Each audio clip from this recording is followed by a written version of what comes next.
हरियाणा के शिक्षा व पर्यटन मंत्री कंवरपाल गुर्जर का कहना है कि अंतर्राष्ट्रीय सूरजकुंड मेले में देशों व प्रदेशों में संस्कृति का आदान प्रदान होगा। यमुनानगर में मीडिया से बातचीत करते हुए कंवरपाल गुर्जर ने बताया कि मेले में नॉर्थ ईस्ट के 8 राज्य भाग ले रहे हैं। वहीं G20 के सभी 20 देश भी इस मेले में सहयोगी हैं और इस मेले को देखने आ रहे हैं। उन्होंने बताया कि मेले के दौरान विभिन्न आइटम्स के भारी संख्या में ऑर्डर मिलते हैं, इससे व्यापार बढ़ता है।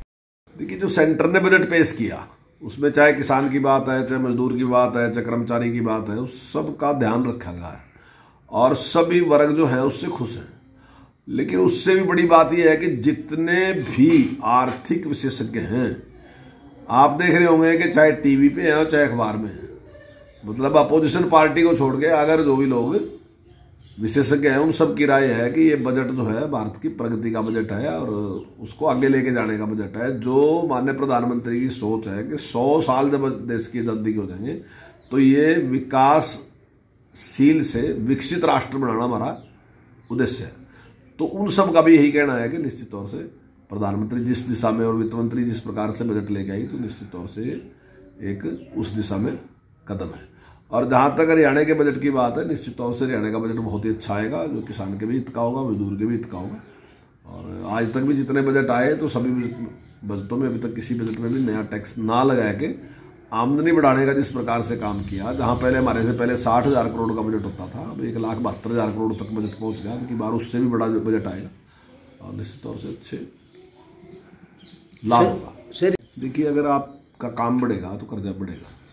मान लीजिए आप 50 लाख का काम करते हैं तो 50 लाख में आपकी कैपेसिटी है कि आप 10 लाख का लोन लेंगे, लेकिन आप 50 करोड़ का करते हैं तो आपका लोन भी बड़ा हुआ, क्योंकि आपका इंफ्रास्ट्रक्चर भी बढ़ाएगा, आपका काम भी बढ़ाएगा, आपका लेन देन भी बढ़ाएगा, आपकी सप्लाई भी बढ़ेगी, आपकी डिमांड भी बढ़ेगी, तो स्वाभाविक ये बढ़ेगा। आप मान लीजिए अगर 60,000 करोड़ के तुलना आप 1,72,000 करोड़ से करोगे तो बात बढ़ने वाली नहीं है ना जी। 1,72,000 करोड़ 1,72,000 करोड़ है, 60,000 करोड़ केवल 60,000 करोड़ है। तो जब आपका काम बढ़ गया,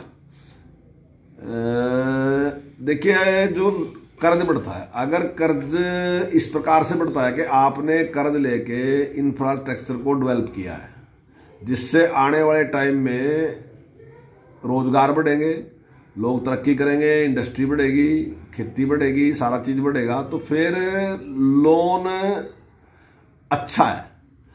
और अगर आप लोन लेके कुछ फ्री बांट दोगे तो फिर लोन बुरा है।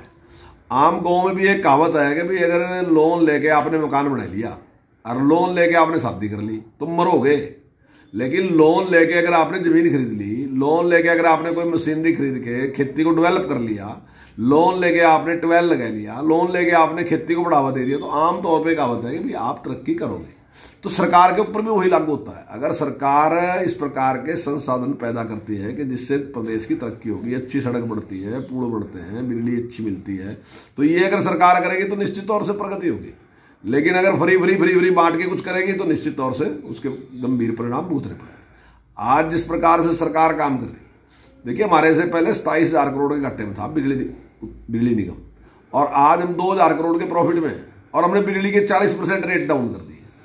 तो ये काम है कि हमने उसकी व्यवस्था का सुधार किया।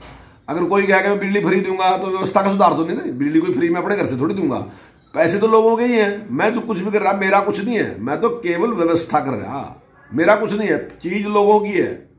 अगर मैं लोगों की चीज लोगों को फ्री दे दूंगा और व्यवस्था को ठीक नहीं करता तो इसलिए तो लोगों ने मुझे चुना नहीं है ना, लोगों ने मुझे इसलिए चुना कि मैं व्यवस्था को ठीक करूंगा। और व्यवस्था को आज इस प्रकार से सरकार ठीक कर रही तो निश्चित तौर से लोगों को लाभ मिल गया। मेला शुरू हो चुका है, शिल्प मेला है, तो इस बार क्या थीम है, हरियाणा विशेष क्या पेश कर रहा है सर? देखिए, अब की बार इसमें जहां हमारे 8 जो हैं, जो हमारे नॉर्थ ईस्ट के स्टेट हैं, वो इसमें भाग ले रहे हैं।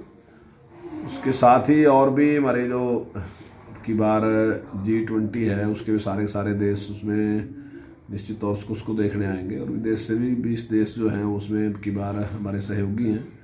तो मैं समझता हूँ कि बहुत बड़े स्तर पे की बार जो मिलने का जो कार्यक्रम है हुआ है, और बड़े संख्या में लोग विदेश से भी आ रहे और देश के भी आ रहे। और वैसे तो पहले भी खैर मेला बहुत लोकप्रिय है मेला ये, और बड़ी संख्या में लोगों को ऑर्डर भी मिलता है जो हैंडीक्राफ्ट का काम करते हैं। लेकिन मुझे लगता है कि अब की बार का जो है जिस बड़े लेवल पे हम कर रहे हैं तो निश्चित तौर से अब की बार ज़्यादा लाभदायक होगा। सर, इसमें कहा जाए तो किस तरह का फायदा मिलने वाला, जो शिल्प है, पर्यटन है, क्या बढ़ावा मिलेगा सर? देखिए, हर जगह बढ़ावा तो मिलता ही है, पर्यटन को भी बढ़ावा मिलता है, शिल्प को बढ़ावा मिलता है। दूसरी बात, जो दूसरे देश हैं, दूसरे प्रदेश हैं, वहाँ पे क्या हो रहा है उसको अन्य प्रदेशों को भी देखने का मौका मिलता है।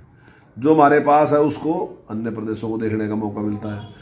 तो इससे भी एक तो आदान प्रदान भी होता है। और अगर जो हमारे कारीगर कुछ अच्छा काम जो भी कर रहे हैं, अच्छा काम, तो निश्चित तौर से बाहर से भी उनको ऑर्डर मिलते हैं। तो यहाँ पर बहुत ही मतलब मैं समझता हूँ कि बड़ा लोगों की बहुत डिमांड होती है वहाँ पे, दुकान मिल जाए, कोई इस प्रकार से काम वहाँ हो, तो इस प्रकार की बड़ी भारी डिमांड रहती है वहाँ। तो सर, ये भी कहा जाता है कि शिल्प मेला है जो एक संस्कृति का भी आदान प्रदान होता है, डेवलप होती है। बिल्कुल बिल्कुल, वहाँ पे जो सांस्कृतिक कार्यक्रम वो भी होते हैं, जो स्टेट हमारे साथ भाग लेते हैं या जो देश हमारे साथ भाग लेते हैं, उन स्टेट के भी, उन देशों की भी टीमें यहाँ पे आती हैं और सांस्कृतिक कार्यक्रम भी उनके वहाँ पे होते हैं। और दूसरे जो वहाँ का हस्तशिल्प है, निश्चित तौर से उसमें भी एक महक होती है वहाँ की संस्कृति की, उसको भी देखने का मौका मिलता है। मामला है 36,000 लड़कियां सरकारी स्कूल में पढ़ती हैं और सरकार की अच्छी योजना है, सैनिटरी नैपकिन पैड देती है, लेकिन वो जो 36,000 बच्चों ने समूह को यह कहा कि वो फेंक देते, यूज नहीं कर रहे क्योंकि टीचर दबाव डाल रहे हैं। तो वही चाहते कि क्वालिटी वाइज अच्छा हो, क्योंकि बीमारियां और लग रही हैं जी अंडर क्वालिटी से। अगर इस प्रकार की कोई कंप्लेंट है तो जैसे ही हमारे पास इस प्रकार की कंप्लेंट आएगी तो निश्चित तौर से उस पर संज्ञान लेंगे और अगर इसमें सच्चाई पाई गई तो निश्चित तौर से जो सैनिटरी पैड सप्लाई करने वाली जो भी एजेंसी है उसके खिलाफ कार्रवाई करेंगे। सर, क्या क्या एडन हो रहा है हमारे महापुरुषों के जो विचार थे या उनकी गाथाएं? देखिए, खाली महापुरुषों की बात नहीं है, उसमें बहुत सी चीजों में परिवर्तन आया। उसमें जो पुरानी शिक्षा नीति थी, पहली शिक्षा नीति थी, उससे बहुत बड़ा बदलाव आया। जो रंगराजन जी हैं, कस्तूरी रंगराजन जी हैं, वो बहुत बड़े साइंटिस्ट भी हैं और उनकी देख रेख में बहुत बड़ी टीम है जिसने काम किया।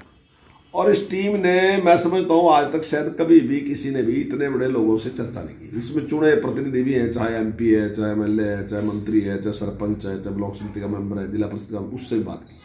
इसमें वैज्ञानिकों से भी बात की, इसमें शिक्षा के जो एक्सपर्ट हैं उनसे बात की, इसमें टीचरों से भी बात की, इससे गाँव के लोग से, यानी कि इतना विस्तृत सर्वे किया गया कि हर आदमी से बातचीत की और उसके बाद उन्होंने एक शिक्षा नीति को लेके आए और उन्होंने कहा कि ये कंप्लीट है।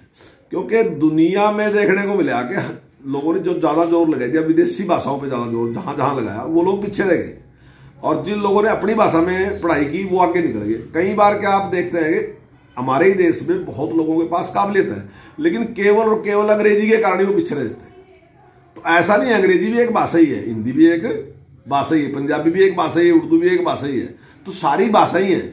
लेकिन जो मातृभाषा है उसमें जिस प्रकार की समझ बच्चे की होती है वैसी समझ उसकी दूसरी भाषा में नहीं होती। इसलिए इसमें प्रयास किया गया कि हम अपनी भाषा में ही बच्चे को आगे बढ़ाएंगे। हमारी सोच है, अभी वैज्ञानिकों की सोच ये है कि जो 3 साल का बच्चा है उसका दिमाग पूरा डेवलप हो जाता है। तो अब हमने उस पर भी प्रयास कर दिया कि 3 साल के बच्चे को ही एडमिशन करेंगे और उसका जो पहली क्लास का एडमिशन होगा तो 6 साल की उम्र में होगा, लेकिन 3 साल तक उस बच्चे को हम कुछ ज्ञान देंगे जिससे उसका बढ़ेगा। वोकेशनल एजुकेशन पे हमारा बहुत जोर रहेगा इसमें, क्योंकि कोई भी आदमी, अभी पिछले टाइम में क्या गया है कि शिक्षा का मतलब हो गया कि नौकरी मुझे मिलनी चाहिए। अब नौकरी सरकार के पास तो इतनी हो ही नहीं सकती, कभी भी नहीं हो सकती कि सरकार सबको नौकरी दे। तो जो हुनर था, आज से पहले भी हुनर था, मैं दावे के साथ कह रहा था, मैं छोटा था उस टाइम अगर सरकार नौकरी देती तो आदमी 10 बार विचार करा था मुझे करनी या नहीं करनी, करनी या नहीं करनी, में फायदा आया नुकसान है, वो 10 बार सोचता था। आज अगर सरकारी नौकरी आप कॉन्ट्रैक्ट की भी दोगे तो अगला आदमी सोचता ही नहीं, 1 मिनट एकदम छाड़ मार का आप दे तो दे मुझे सरकारी नौकरी। यानी कि इसका मतलब है कि उसका कॉन्फिडेंस खत्म हो गया, वो अपने आप काम नहीं करना चाह रहा। देश तरक्की जब करेगा जब लोगों में कॉन्फिडेंस होगा और वो अपना काम करेंगे। तो इसलिए हमने वोकेशनल एजुकेशन पे जोर दिया और आने वाले टाइम में वोकेशनल एजुकेशन जो है हम 6ठी क्लास से शुरू कर रहे हैं। हमने अपने यहाँ 40 से ज्यादा स्कूलों में शुरू कर भी दी है, इससे पहले हमने उसको शुरू कर भी दिया। जो मैंने आपसे प्ले स्कूल की बात की वो भी 4000 से ज्यादा हमने शुरू कर भी दी। तो ऐसा एक विस्तृत है, केवल इतिहास नहीं है।